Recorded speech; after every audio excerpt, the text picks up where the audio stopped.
निगम में बड़ा फर्जीवाड़ा हुआ है। नगर निगम में नामांतरण का घोटाला सामने आया। आधी रात को 370 संपत्तियों के नाम बदले गए हैं। टैक्स चोरी, अवैध कब्जों का शक भी है। अधिकारियों की आईडी के दुरुपयोग की भी आशंका जताई जा रही है।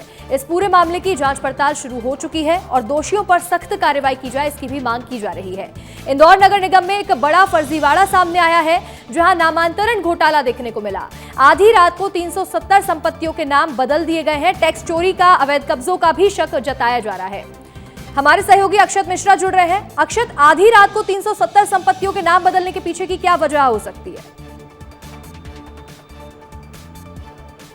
बिल्कुल अंशिका, देखिए इंदौर नगर निगम में फिर से एक बार एक बहुत बड़ा घोटाला सामने आया है। सबसे बड़ी बात है जो नामांतरण होता है, जो प्रॉपर्टीज़ का नामांतरण होता है, जिसमें सबसे बेसिक, सबसे प्राइमरी लेकिन सबसे महत्वपूर्ण डिटेल्स होती हैं नामांतरण में किसी भी प्रॉपर्टी ओनर की, उसके नाम बदले गए हैं। और अंशिका, ये दिन दहाड़े नहीं हुआ है, ये रात में 10 बजे नगर निगम के कार्यालय में से लेकर रात की 3 बजे तक, यानी आधी रात तक ऐसे 350 से ज़्यादा नामांतरण पत्रों में नाम चेंजेस किए गए। ये बहुत बड़ी खबर इसलिए भी है क्योंकि देखिए जो आम आदमी होता है उसकी प्रॉपर्टी इस हिसाब से तो फिर सेफ ही नहीं है।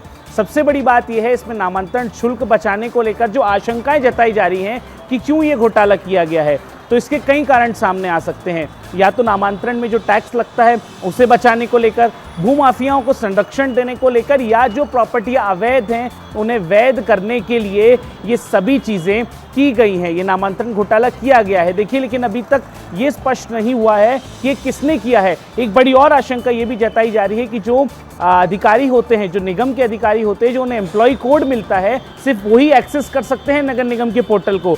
तो सबसे बड़ी बात यह है कि कोई अंदर का आदमी इसमें इन्वॉल्व ज़रूर है, क्योंकि कोई आम आदमी नगर निगम के पोर्टल को ऐसे ऑपरेट नहीं कर सकता। यदि नामांतरण में बदलाव हुए हैं नामों में, तो अंदर के सिस्टम के ही लोग इसमें मौजूद है। लेकिन अब सबसे बड़ी बात यह है कि जांच का विषय है कि इतनी बड़ी खबर, इतनी बड़ी घोटाला, इतनी बड़ी लापरवाही जब हुई है तो इसका जिम्मेदार कौन है? अंशिका, बिल्कुल कई सारे सवाल खड़े होते हैं अक्षत। ऐसे में जांच पड़ताल शुरू हो चुकी है, लेकिन वही बात है कि आखिर ये लापरवाही किसकी है, जिम्मेदार कौन है, ये जांच के बाद पता चलेगा।